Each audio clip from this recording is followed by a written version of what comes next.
전도서 5장 8절로 20절 말씀 읽었습니다. 오늘은 재물에 대한 그 태도, 잘못된 태도와 재물을 향한 지혜로운 재물관, 그것을 말하고 있습니다. 먼저 8절부터 9절은요, 이제 재물관에 말하기 전에 앞서서 잠깐 권력의 헛됨에 대해서 말씀을 하고 있는데요. 8절에 보시면 너는 어느 지방에서든지 빈민을 학대하는 것과 정의와 공의를 짓밟는 것을 볼지라도 그것을 이상히 여기지 말라. 높은 자는 더 높은 자가 감찰하고 또 그들보다 더 높은 자들도 있음이니라. 그렇게 말하죠. 이상히 여기지 말라. 이것은 놀라지 말라. 그런 뜻이에요. 어느 곳에 가든지요, 갑질하는 사람들이 있다는 겁니다. 어디를 가든지 이 권력에 취해가지고요, 자기가 가진 권력을 휘둘러서 약한 자들, 가난한 자들을 학대하는 그런 사람들이 있다는 거예요. 그러나 놀라지 마라. 우리가 앞서서 봤지만 사람은 땅에 있고 하나님은 하늘에 계시다. 하나님은 사람의 하는 모든 것을 다 지켜보신다. 감찰하신다. 그래서 사람은 겸손해야 한다. 그렇게 어제 말씀을 드렸고요. 그런 측면에서 이런 세상 사람들이 권력을 가지고 휘두르는 이것도 결국 하나님 다 보고 계신다는 거예요. 그러니까 그것 때문에 너무 이상하게 여기지 마라. 놀라지 마라. 하나님이 다 보고 계신다. 그런 말이고요. 9절에 보면 땅의 소산물은 모든 사람을 위하여 있나니 왕도 밭의 소산을 받느니라. 이렇게 말하죠. 그래서 세상 사람들이 아무리 권력이 있다 하더라도요, 사실은 먹고 마시는 것 비슷한 삶이다. 그래서 인간은 헤벨의 삶일 뿐이다. 조금 더 가졌든지 못 가졌든지 힘이 있든지 없든지 비슷하다. 하나님 앞에서는 사실은 다 똑같은 존재다. 그것을 말하고 있습니다.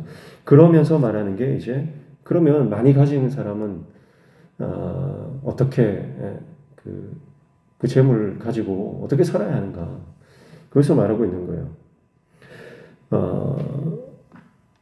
10절 보시면요, 은을 사랑하는 자는 은으로 만족하지 못하고 풍요를 사랑하는 자는 소득으로 만족하지 못한다. 이렇게 말하고 있죠. 왜 그럴까요? 은을 사랑하는 자가 은으로 만족하지 못하는 이유가 뭘까요? 그것은 항상 자기가 가진 것보다 훨씬 더 많이 가진 사람이 존재하기 때문에 그렇습니다. 그래서 은을 사랑한다, 돈을 사랑한다, 재물을 사랑한다고 하는 사람은요, 항상 남과 비교하게 돼 있어요. 그래서 내가 가진 것에 만족하지 못하는 이유는 내가 아무리 많이 가져도 나보다 더 많이 가진 사람이 있고, 내가 아무리 높이 올라가도 나보다 더 높이 올라간 사람이 항상 존재하기 때문에 그렇습니다. 그래서 만족하지를 못하는 거죠. 돈에 대한 욕심은요, 더 큰 집착과 갈증을 낳게 할 뿐입니다. 그래서 11절에 보시면요, 재산이 많아지면 먹는 자들도 많아지나니 그 소유주들은 눈으로 보는 것 외에 무엇이 유익하랴, 그렇게 말하죠. 자, 재산이 불어날수록 관리하기 힘들다는 겁니다. 그리고 아무리 돈이 많아도요, 눈앞에 있는, 눈으로 보는 것 외에 무엇이 유익하랴. 그러니까 눈앞에 있는 것, 그것밖에 누릴 수 없다는 거예요. 아무리 돈이 많아도, 상에 아무리 음식을 많이 차려놔도요, 자기 눈앞에 있는 것 그 정도 먹는다는 거예요. 그러니까 너무 많이 가지는 것, 그것이 또 좋은 것 아니다라는 거죠. 더 많이 먹는다고 더 오래 사는 것도 아니죠. 더 많이 가졌다고 안 죽는 것 아니라는 겁니다. 결국 아무리 많이 가진 사람도 9절 말씀과 같은 거죠. 다 땅의 소산물 먹고 산다. 헤벨일 뿐이다. 그 말씀을 하고 있는 겁니다. 12절 보시면요, 노동자는 먹는 것이 많든지 적든지 잠을 달게 자거니와 부자는 그 부유함 때문에 자지 못하느니라. 그렇게 말합니다. 또 재물이 많은 사람은 뭐라고 해요? 잠을 못 잔다는 겁니다. 늘 불면증에 시달린다. 돈으로 좋은 침대는 살 수 있어도 잠은 살 수 없다. 그런 거예요. 현대 사람들은 수면제를 입에 털어놓고 잠을 청하지만 실제적으로 그들의 마음에 평안이 없는 상태입니다. 그래서 더 많은 양의 약을 의지할 수밖에 없는 그런 인생을 살아가는 거죠. 많이 가지고 모든 것을 누리는 것 같지만 평안을 잃어버린 것 같은 그런 모습이라는 거죠. 그러나 노동자들은 어떻습니까? 가난한 노동자들은 많이 먹든지 적게 먹든지 단잠 잔다, 꿀잠을 잔다 이 말이에요. 하루의 삶을 고되게 사는 것이 사실은 밤에 단잠을 자게 하는 것인데요. 부자들은 그 부유함 때문에 자지 못한다 그랬죠. 그런 측면에서 가난한 자들은 많이 먹어도 단잠을 자는데요. 부한 사람들은 많이 먹은 그것 때문에 오히려 자지 못한다는 거죠. 일을 안 하니까요. 그리고 항상 걱정이 있으니까. 그래서 많이 먹은 오히려 그것 때문에 소화불량이 걸리고 속이 더부룩해서 잠을 자지를 못한다. 13절 보면요. 내가 해 아래에서 큰 배단이 되는 일을 구하나니 그 소유주가 재물을 자기에게 해가 되도록 소유하는 것이라. 그렇게 말합니다. 자, 이 큰 배단이라고 하는 것은요. 원어로 보면 라마와 홀라라고 하는 단어를 쓰고 있습니다. 라마는 악이고요. 홀라는 병들었다 이 말이에요. 그러니까 굉장히 큰 악과 그 사람을 병들게 하는 게 뭐예요? 자기에게 해가 될 만큼 재산을 모으는 것. 네. 자기에게 해가 되도록 소유하는 끊임없이 자기만을 위해서 이 재산을 모으기만 부를 축적하기에만 급급한 사람들이 있잖아요. 그런 사람들은 결국 자기를 해치는 겁니다. 그게 뭐냐면 큰 배단인데 이거는 죄악 가운데 빠지게 하고 그리고 자기 자신을 영혼과 몸을 병들게 한다는 거죠. 14절 보면 그 재물이 재난을 당할 때 없어지나니 비록 아들은 낳았으나 그 손에 아무것도 없다 그렇게 말합니다. 자, 전도자가 보니까요. 그렇게 돈 모으는 것에 부를 축적하는 것에 혈안이 된 사람이 어느 날 한날 한시에 갑자기 그 모은 재산을 다 잃어버리는 경우도 있더라는 거예요. 자, 구약 성경의 유대인들의 사고에 따르면 우린 잘 알죠. 부자는 뭐예요? 부자는 의인입니다. 부자는 의인이에요. 그게 예수님 당시에도요. 유대 종교 지도자들이 가지고 있었던 사상이에요. 그리고 잠언에 나타나는 규범적 지혜에서는요. 하나님을 경외하고 또 의롭게 살아가는 사람들은 부자가 되는 겁니다. 그게 일반적인 보편적인 유대인들 속에 들어있는 사상이죠.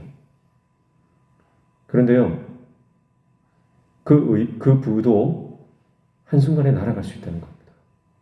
이게 반성적 지혜죠. 경험에서 보니까 꼭 그렇지는 않더라는 거예요. 하나님께서 치시면, 하나님께서 한번 후 부시면 아무것도 남지 않는 티끌과 같은 먼지와 같은 인생이라는 겁니다. 그래서 내가 아무리 노력해서 돈을 모아도 한순간에 사라져 버릴 수 있는 것이 돈이다. 그래서 돈은 돌고 도는 거다. 그래서 아들이 있어도 남겨줄 유산이 재산이 하나도 없다는 겁니다. 15절에 보면 그가 모태에서 벌거벗고 나왔은즉 그가 나온 대로 돌아가고 수고하여 얻은 것을 아무것도 자기 손에 가지고 못한다. 가지고 가지 못한다. 무슨 말이에요? 설령 그 재물을 축적한 부를 다 지켰다. 그래도요 죽을 때는 가지고 갑니까? 가지고 가지 못한다.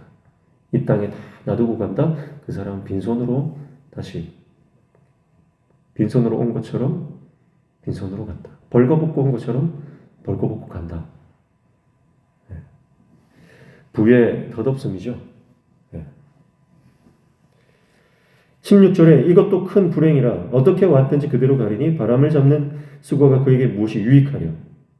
17절에 일평생을 어두운 데서 먹으며 많은 근심과 질병과 분노가 그에게 있느니라 그렇게 말하고 있습니다. 그러니까 부자들을 가만히 보니까요. 대부분의 가진 사람들은 어떻게 살아가냐면 그 결과가 오늘 말씀에 어두운 데서 근심하고 질병을 겪고 분노하는 인생이더라. 그게 전도자의 결론입니다. 자기 자신만을 위해서 끊임없이 재물을 모으고 불을 축적했던 그 사람들의 말로 그것은 어둠 속에서 근심하며 질병을 겪으며 분노하는 것입니다. 두 가지를 예를 들 수 있습니다. 더 가지려고 걱정하고 아파하고 애쓰는 것, 이것을 말하는 거예요. 더 가지려고 많이 가졌는데 이미 많이 가졌는데요. 좀 더 가지려고 좀 더 부를 쌓으려고요. 늘 걱정하고 늘 아파하고 늘 애쓰는 인생이더라. 그렇게 안타까운 인생이 어디 있습니까? 그것보다. 그리고 또 다른 측면에서는요. 이 사람은요. 많이 가졌지만 다 쓰지 못하는 겁니다. 그래서 다 쓰지 못해서 번뇌하고 병들고 분노한다. 이런 뜻도 있어요. 결국 자기 자신만으로 해서 부를 축적했던 사람의 결과는 더 가지려고 하다가 병들고 아프고 근심하다가 죽는 것이고, 아니면 이거 다 써야 하는데 쓰지 못해서 마음속에 분노가 일어나고 병이 들고 번뇌하면서 죽어가더라. 그게 결론입니다. 그러니까 그런 어리석은 인생이 되면 안 된다. 그래서 18절부터 오늘 20절까지는 그렇다면 지혜로운 재물관이 뭐냐? 지혜롭게 하나님 앞에서 어떻게 이 물질에 대해서 바른 물질관을 가지고 살아가야 하는가? 첫 번째는요. 하나님께서 주신 것에 만족하며 살아가는 것입니다. 주신 것에 만족하며 살아가는 거예요. 그 18절이죠. 사람이 하나님께서 그에게 주신 바 그 일평생 먹고 마시며 해 아래 사는 모든 수고 중에서 낙을 보는 것이 선하고 아름다움을 내가 보았나니 그것이 그의 몫이로다. 그렇게 말해요. 자, 여기에서 일평생에 먹고 마시며 하죠. 앞에서도 일평생 어두운 데서 이랬습니다. 일평생이라고 하는 것은요. 구약에서는 일평생이라는 단어를 쓰면요. 이거는 숫자를 셀 수 있을 만큼 짧은 인생을 말하는 겁니다. 그걸 표현하는 전형적인 표현이에요. 일평생에. 이거는 우리 인생이 짧다. 굉장히 숫자를 셀 수 있을 만큼 짧은 인생이다라고 하는 그 뜻이 내포되어 있거든요. 그 짧은 인생. 어떤 사람은 늘 수고하고 번뇌하고 걱정하고 병들고 분노하면서 살아가는데 어떤 사람은 그 짧은 인생을 하나님 주신 낙을 누리면서 산다. 그렇게 말하는 거예요.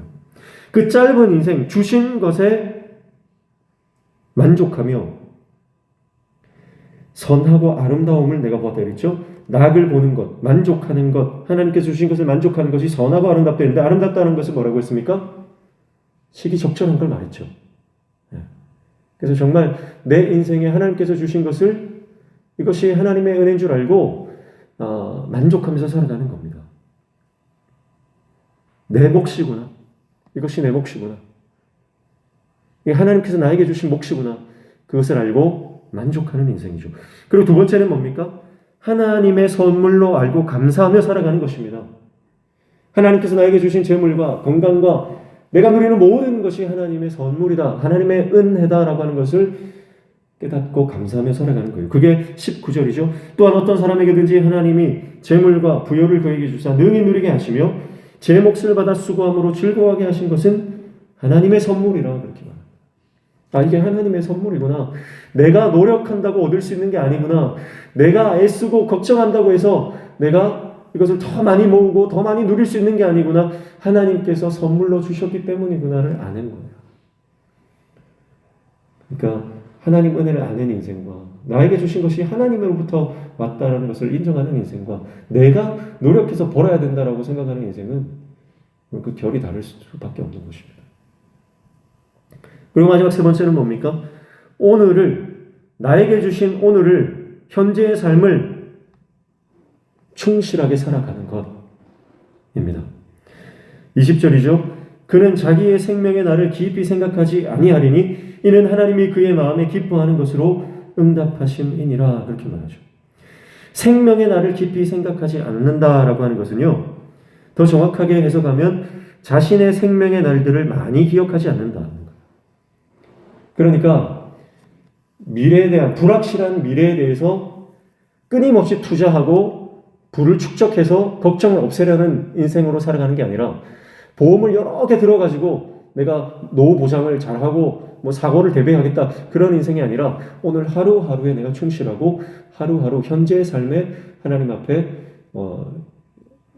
정직하게 신실하게 성실하게 살아가겠다. 그런 삶을 말하는 거예요. 그렇기 때문에 이런 사람은 어떻게 할 수 있습니까? 가진 것을 나눌 수 있습니다. 오늘 하루에 최선을 다하는 사람은요, 내가 가진 것을 떼어서 없는 자에게 나눌 수 있는 거죠. 그러니까 지금 끊임없이 자기 자신을 위해서 부를 축적했던 사람은 너무 자기 생에 집착했다는 겁니다. 너무 자기 생에 집착을 하고 노후를 걱정을 하니까요, 끊임없이 싸울 수밖에 없는 거예요. 끊임없이 창고에 쌓아놓고 또 쌓아놔야 돼요. 그래도 걱정이 되는 거예요. 그러나 자기의 삶에 너무 집착하지 않는다는 거죠. 그렇기 때문에 오늘 하루 주신 이 삶을 감사하면서 베풀고 나누는 인생을 사는 것입니다. 이게 하나님께서 주시는 지혜로 우리 인생을 살아가는 바른 재물관을 가진 사람의 모습이다라고 하는 거죠. 한국 사람들은 결혼식은 열심히 준비하는데 정작 결혼은 준비하지 않는다 그런 말이 있어요. 결혼식은 어마어마하게 준비를 합니다. 혼수부터 시작해서 결혼식 어떻게 진행할 것인가 그 결혼식에 대해서는요, 내가 일생에 한 번 하는 결혼식 누구보다 화려하게 누구보다 의미 있게 하겠다 그렇게 하면서 정작 결혼 자체에는 준비를 하지 않는다는 거예요. 아버지 될 준비도 안 하고요, 어머니 될 준비도 안 하고, 남편 될 준비, 아내 될 준비 이런 거는 하나도 없이 결혼식만 준비한다는 거죠. 그래서 저는 오늘 이 말씀을 묵상을 하면서 그런 생각을 했어요. 돈을 버는 것은 결혼식과 같구나. 그러나 돈을 쓰는 것은 결혼과 같은 것 아닌가. 그런 생각을 했습니다. 결국 돈의 본질, 돈의 진정한 가치는 그것을 얼마나 모았느냐가 아니라 어떻게 쓰느냐가 아닌가 하는 생각입니다.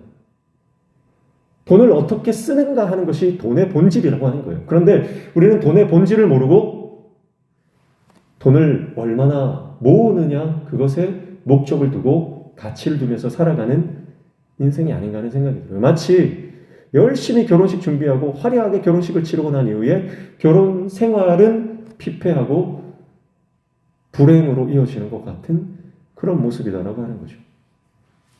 우리가 자식을 키울 때도 그렇지 않습니까?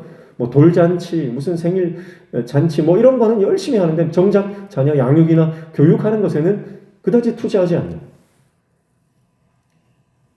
정말 내가 좋은 부모가 되기 위한 노력은 정작 하지 않는 그런 모습들도 결국은 본질을 잃어버린 것, 결국 삶의 진정한 가치가 어디에 있는지를 알지 못한 채 보여지는 것에, 사람들이 보는 것에만 집중하는 본질을 놓친 인생이 아닌가 하는 생각을 하게 되는 것입니다.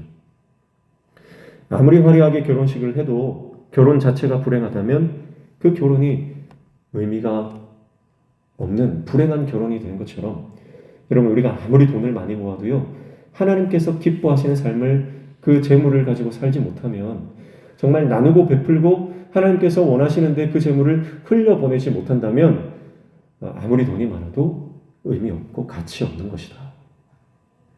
그렇게 우리는 이 말씀을 통해서 깨닫게 되는 것이죠. 오늘 전도서 말씀을 통해서 우리가 가진 삶의 남은 시간, 내가 가진 재물을 어떻게 쓸 것인가 오늘 하루 깊이 묵상하며 하나님 앞에 답을 얻는 저와 여러분 되시기를 축복합니다. 가진 것이 많다고 나눌 수 있는 것 아니고요, 가진 것이 아무리 많아도요, 내가 바른 재물관을 가지지 못하면 나누지를 못합니다. 심지어는요, 하나님을 믿는다고 하면서도 하나님 앞에 드리는 것조차 인색하게 살아가는 사람이 얼마나 많은지 몰라요. 여러분, 인색하게 살아가는 인생이 아니라 하나님 앞에서 정말 너그럽게 사람들에게 베풀고 또 하나님 앞에 감사함으로 드릴 수 있는 하나님의 종 다 되시기를 축복합니다. 하나님께서 우리에게 건강을 주시고 돈을 주시는 이유가 뭘까요?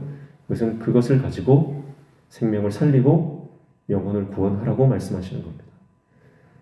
가정을 살리고 가정을 회복시키고 이렇게 세우는데 여러분, 여러분의 재물과 건강과 재능을 아끼지 마십시오. 이웃을 섬기고 교회를 섬기고 많은 영혼들을 섬기는 것에 있어서 우리가 가진 것을 여러분 인색하게 끊임없이 움켜쥐는 것이 아니라 믿음으로 그것을 흘려보낼 수 있는 하나님의 종 되시기를 축복합니다. 우리가 이 땅을 떠날 때 남는 것은요, 내가 가진 것, 내가 모은 것이 남는 것이 아니라 내가 베풀고 내가 선의로 사람들에게 나눈 것, 그것이 남는 거예요. 그렇게 우리 인생이 하나님께서 기뻐하시는 선하고 아름다운 인생으로 기억되는 복된 삶이 되시기를 축복합니다. 기도하겠습니다. 하나님 아버지, 우리에게 많은 것 주셨는데 끊임없이 움켜쥐고 더 가지려고 했던 우리의 탐욕을 성령의 소멸하는 불로 태워주시고 더 많이 나누고 베풀고 섬김의 인생이 되어질 수 있도록 그렇게 많은 영혼들을 주님께 돌아오게 하며 생명을 살리는 귀한 인생 되도록 우리 가운데 은혜를 허락하여 주시옵소서. 예수님의 이름으로 기도하옵나이다. 아멘.